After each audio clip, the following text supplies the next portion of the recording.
All right, what's happening, y'all? It's your boy Rico from Street Scores, and it's been announced by Ron Rivera actually a few days ago that Carson Wentz will play versus the Carolina Panthers in this upcoming preseason game on Saturday at 1 p.m. Of course, we got to dive into whether or not that's a good idea. How long should the starters play? How long do I think the starters will play? All of that. And which starters? Should Terry McLaurin even go out there? Is it even worth the risk? Also, some really interesting fight song and mascot updates. So we got to dive into all of that, but before we do, make sure you subscribe to the channel, hit the bell next to the subscription button so you get a notification immediately. And every time I release an informative and opinionated video just like this one, make sure you pull up every Friday night for the broadcast live stream where we talk about everything, funny stuff. We're really just here to laugh, but we talk about sports, music, pop culture, anime, everything. And then also make sure you pull up every Sunday for the call-in live show. And since this one will be after the preseason game against the Panthers, I'm pretty sure it will be dominated by the preseason game, but of course we're still going to talk about training camp. And again, it's a call-in show where y'all calling, you ask whatever questions you may have, or you give whatever opinions you may have and rant about the Commanders, good or bad. And without further ado, man, let's get it.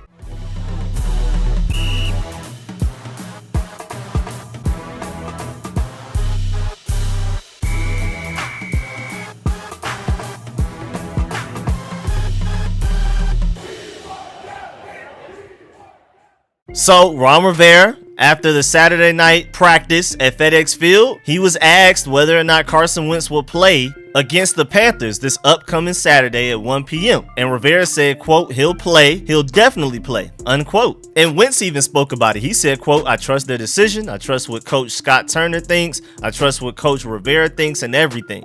I know as an offense, there are some new pieces. There's some new things. So I know we want to go out there. So we'll trust them to make the call in terms of how much. Either way, I'm excited to run out there and, get some live action a little bit, unquote. And I think it's really interesting because Carson Wentz does have somewhat of an injury history, of course. It's pretty extended. I mean, out of a possibility of playing in 97 games, Carson Wentz has played in 85 of them, which isn't terrible, but for a starting quarterback, you would definitely hope he's more available than that. And remember, his biggest injury was back in 2017 when he tore his ACL in December, at like the worst time in their Super Bowl run. I mean, they still ended up winning, but that was terrible timing for him. And then for the Colts, he did play all 17 games. He was dealing with multiple injuries, but he fought through it and still had 27 touchdowns to 7 interceptions. And so far, he's fully healthy going into training camp, going into the preseason, and hopefully going into the regular season and the postseason. Again, I'm gonna keep speaking it into existence. So I'm not too worried about Wentz. I do want to see him out there, mostly because we're still not exactly sure about the chemistry. Because on that Saturday night practice, y'all saw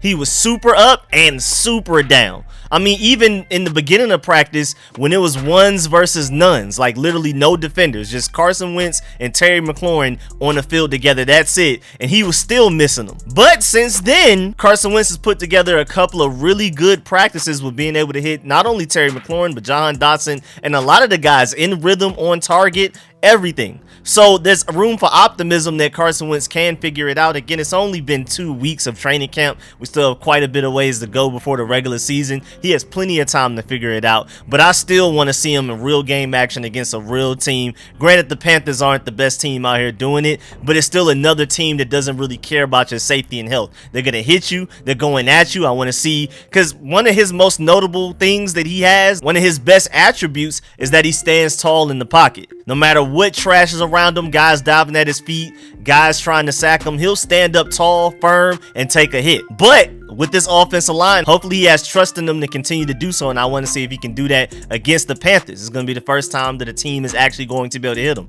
Montez Sweat has been in the backfield quite a bit in practices, but there's no fear for Carson Wentz to get hit. So now there will be some of that in the preseason game, and I want to see how he reacts to that. But again, most notably, I got to see where the accuracy is, and does he have better chemistry with his receivers? And how long does it take? Because, I mean, granted, if he becomes more accurate as the game goes on, that's nice, but I want him to be as accurate as possible to start the game. I mean, granted, most quarterbacks, if not all, technically need to get into a rhythm to start a game, but I prefer for Carson Wentz to get into that rhythm sooner rather than later. Even if that means we got to do some dump offs to the running backs, some screens to Curtis Samuel and Jahan Dotson and things like that. Whatever it takes, get him into a rhythm. And of course, I want to see us at least attempt a couple of deep bombs and see how we're looking there against the Panthers, because the Panthers have some really good corners, and I want to see if we can test them. And of course, y'all know Rico is Street Scores. Every game, even preseason and regular season, and again, I'm speaking into existence postseason, I do a game preview where we look at the most important matchups. And since it's preseason, we're not necessarily going to look at matchups. We're more so going to look at the players that we need to watch the most. I'm probably going to do like 5 to 10 guys that you really need to keep an eye on in the preseason. And then when we get to the regular season, of course, I do my matchups like our receivers versus their corners, or specifically Terry McLaurin versus an elite corner that we may be going against that week, or our offensive line versus a really good defensive line, things like that. So make sure y'all stay tuned for that, but I'm digressing. Either way, I'm excited to see Carson Wentz. I think he should go out there, hopefully not for long. Ideally, he goes out there and in the first drive, super crisp, hitting everybody in rhythm, and then it's just a nice touchdown pass, and then it's like, okay, we've seen enough, you're good. But if that doesn't happen, which is, you know, quite unlikely to happen, then I think he should go out there for like maybe 2 or 3 series, but we'll see.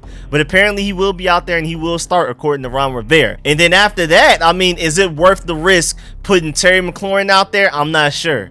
I'm really nervous about that. I would love to see Terry McLaurin at least one drive again for the chemistry issues that we've seen from Carson Wentz. But again, ever since that Saturday practice, they seem like they've had a far better connection. I mean, he's consistently found Terry McLaurin short, intermediate, and deep in the practices the past few days this week. But again, how is it going to look in real game action? And so I do want to kind of see Terry McLaurin for like maybe a drive or at least a couple of plays.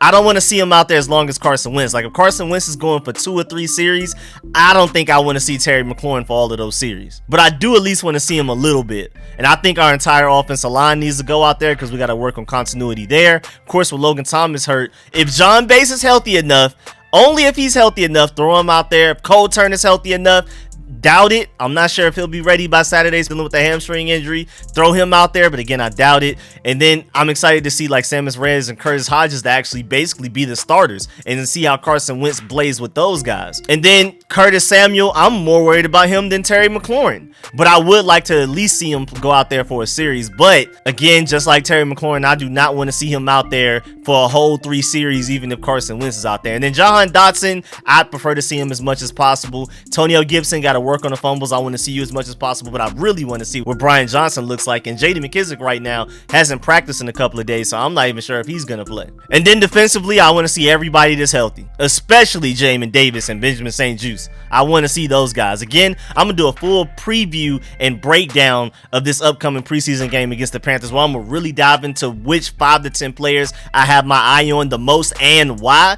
But just real quick, I mean, I already know Benjamin St-Juste and Jamin Davis need to be out there as much as possible. And I'm really high on Jamin Davis, but I feel like he may even need to be out there with the second team a little bit. I want him to get as many reps as possible. And then, I mean, we already know what we got in Cameron Curl, so maybe you don't have him out there for that long, and maybe that gives you the opportunity to see more Percy Butler and Derek Forrest, but we'll see. And then moving on, it's been announced that the Commanders will debut the franchise's new fight song at 12:45 p.m. this Saturday at their preseason opener. The game officially starts at 1, so everybody will be there at the stadium, and right before the game starts, they're going to preview the new song. The updated words will be shown on the video board so fans can learn the updated lyrics and sing along. I think that's a pretty cool experience. I mean, granted, I don't like the fight song, like the way it's designed. I think it just sounds way too old, but the fight song isn't made for me to enjoy anyway, so I mean, I didn't expect to like it, so I'm definitely not complaining. And if I ever go to a game, I'll sing it just for burgundy and gold pride purposes. But again, I don't really like the fight song, so I'm not like really passionate and excited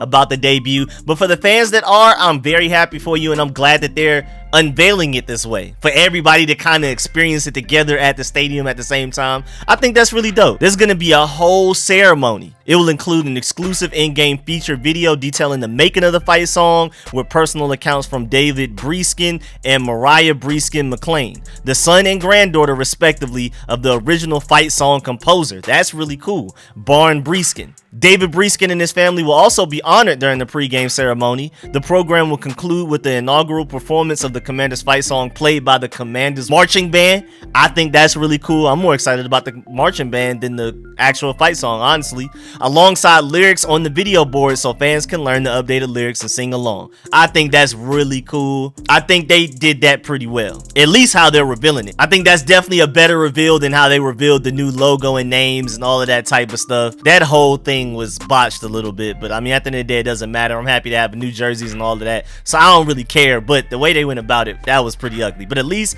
they seem like they're doing it the right way with this. And then lastly, fans can also begin voting for the team mascot on Saturday, at which times we'll receive a first look at the mascot category options. So that's the main thing you take from it. On Saturday, they're going to show you the options. They already have like a set few. I don't know how many. It could be like 3, could be 5, could be 10. Who knows? But they're going to present the set few options that are left, and then fans will be able to choose from those options. And I think that's pretty cool. I just really hope it's not a W with some arms and hands, man. As long as it's not just a big W with some arms and hands, I think we'll be just fine. Just like the fight song, I don't expect to love the mascot. The mascot probably isn't made for me and my demographic. So just like the fight song, the mascot, whatever it is, as long as it's not something embarrassing like the Phoenix Suns with literally just a gorilla suit with a jersey on. It's not even a gorilla. It's literally a gorilla suit like the one from SpongeBob with a man in it with a jersey. I just don't even understand the correlation. It's a lot of wacky mascots in the NBA that have absolutely nothing to do with their teams in college football as well. But as long as we don't embarrass ourselves, I'll be happy. Again, I'm not expecting to love the mascot, but hopefully I'm surprised and it ends up being a mascot I really like. If it somehow involves a wolf, I would be super happy about that. If it's like a wolf with like a military hat or something, I don't know. I'd be pretty cool with that. Anything with a wolf, y'all know I'm a big fan of. Again, as long as it's not a W with some arms, I'm cool. But yeah, man, that's the end of this video. Please get in the comment section. Let me know how you feel about everything discussed in this video. Please let me know how you feel about who should play and for how long in this first preseason game. Also, let me know how you feel about the reveal of the fight song, and also how this mascot thing is going down with how we get to vote on certain categories. And what is your preferred mascot? Again, my preferred one is a wolf, but I doubt it will happen. But we'll see. And without further ado, man, I appreciate all of my supporters. Shouts out to all of my sponsors, especially my Pro Bowl sponsors. Name is scrolling on the screen right now. And of course, leave a like on this video if you liked it, if you learned anything. Catch y'all later. I'm out.